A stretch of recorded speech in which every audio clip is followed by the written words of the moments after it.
Wow, this remake of Alone in the Dark is looking good.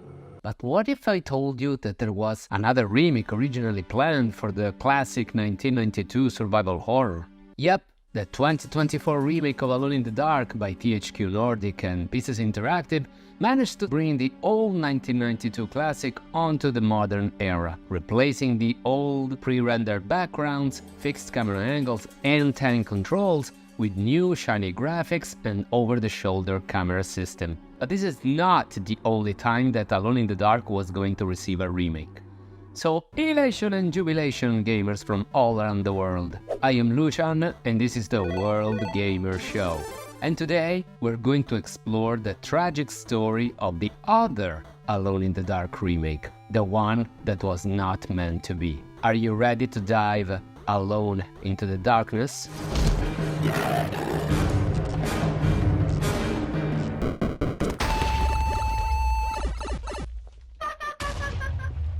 I don't have your stone!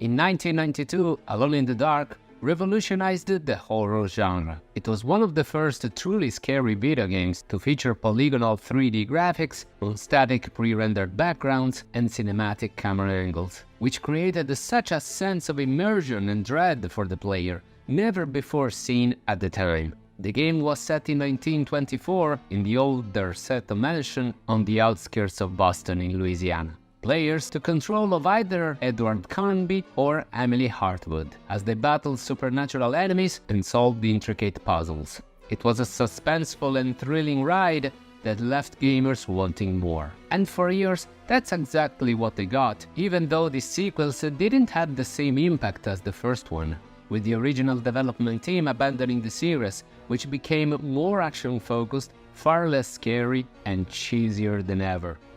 I mean, zombies with machine guns? What a terrible idea. This is so ridiculous, I bet we will never see another game doing that.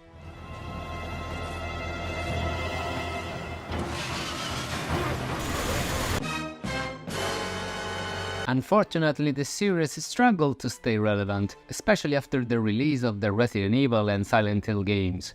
Does that ring any bells? And after the excellent The New Nightmare, released in the year 2000, fans had to wait until 2008 for the next sequel, which unfortunately didn't manage to make waves.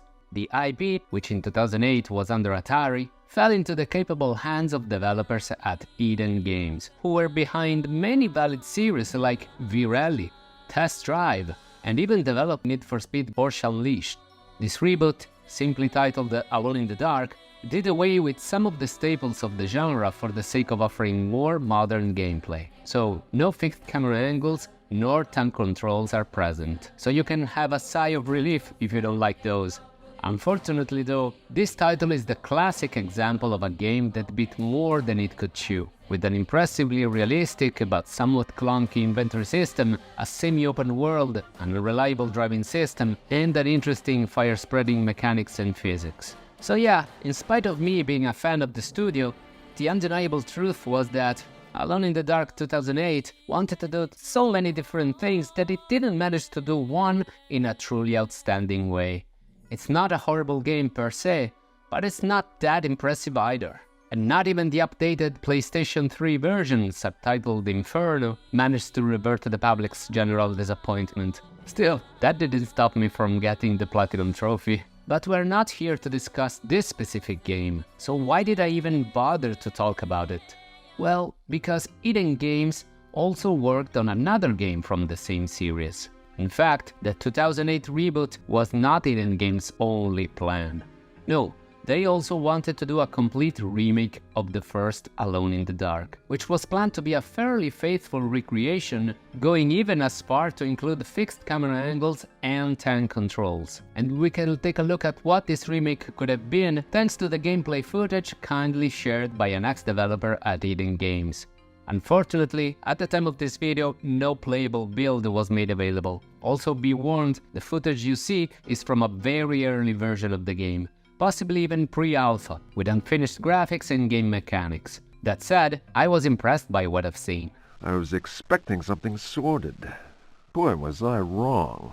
That's why I thought that there is no better time to share this with you. This cancelled remake is simply known as Alone in the Dark, even though at some point it also included the number 1 spelled out as part of the title, which could have been a nice solution to avoid any confusion, if it got released, that is. Supposedly the development started around the same time as the 2008's reboot, with a release date aiming at around 2012, on time for the 20th anniversary of the series, and it was planned to come out on PC, Xbox 360 and PlayStation 3, possibly as a digital-only title. This remake promised to take everything that made the original great and improve on it with modern graphics, physics and storytelling. But said storytelling and art style would have been more coherent with the 2008's reboot, treating it more like a prequel of sort.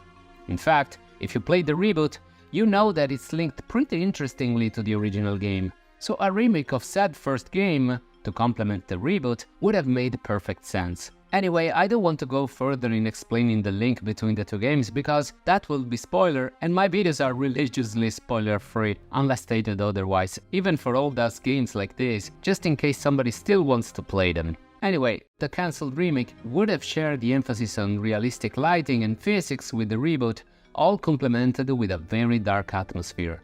My mommy says that there's nothing to be afraid of in the dark. In fact, much darker than the original 1992 game.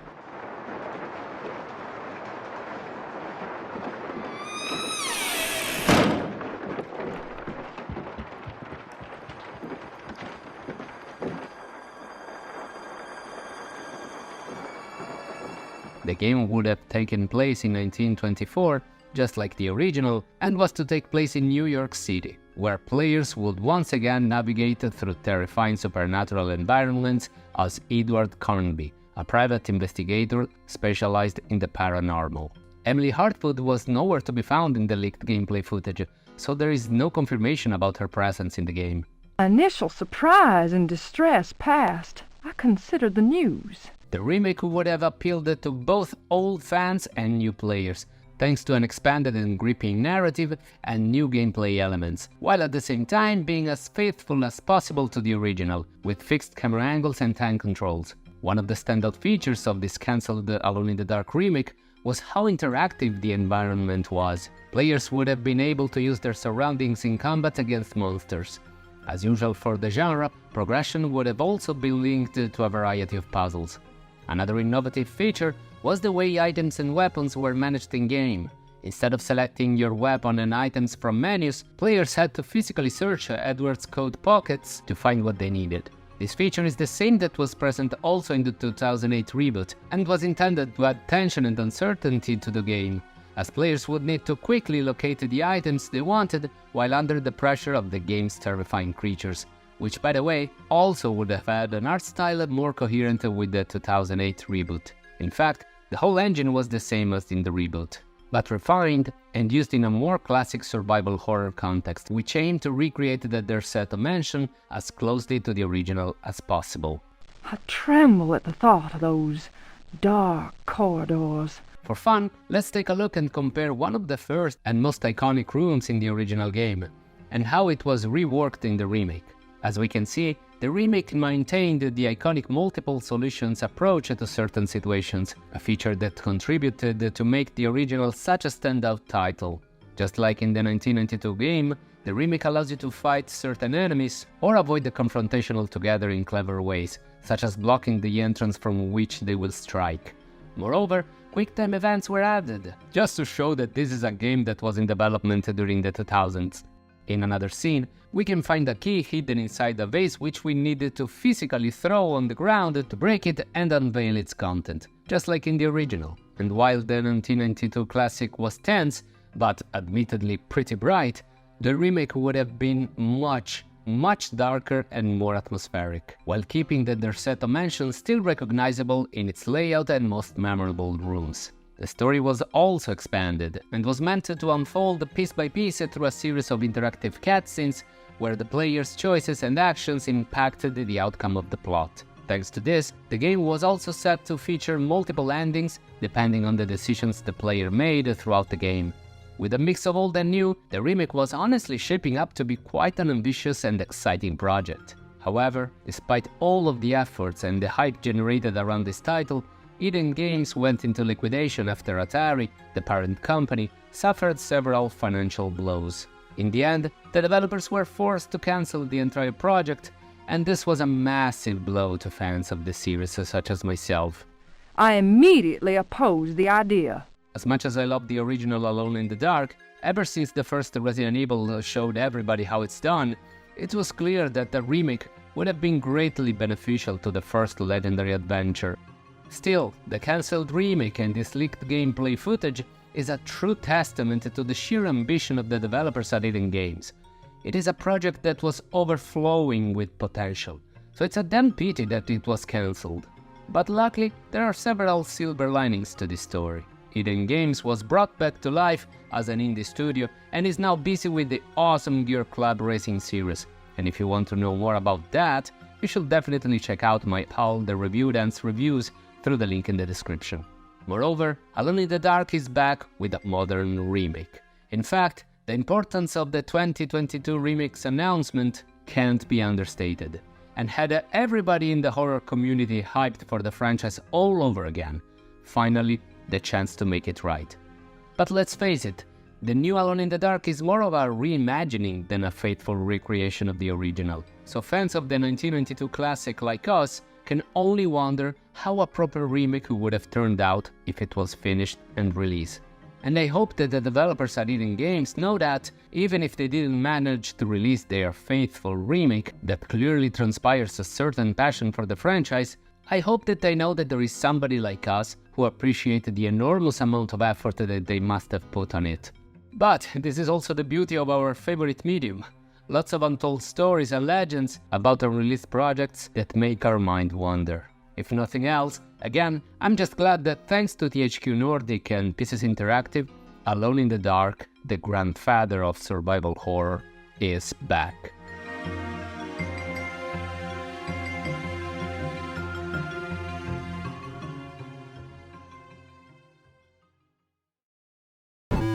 But this is just one guy's opinion on the internet, so now I want to know yours down in the comments.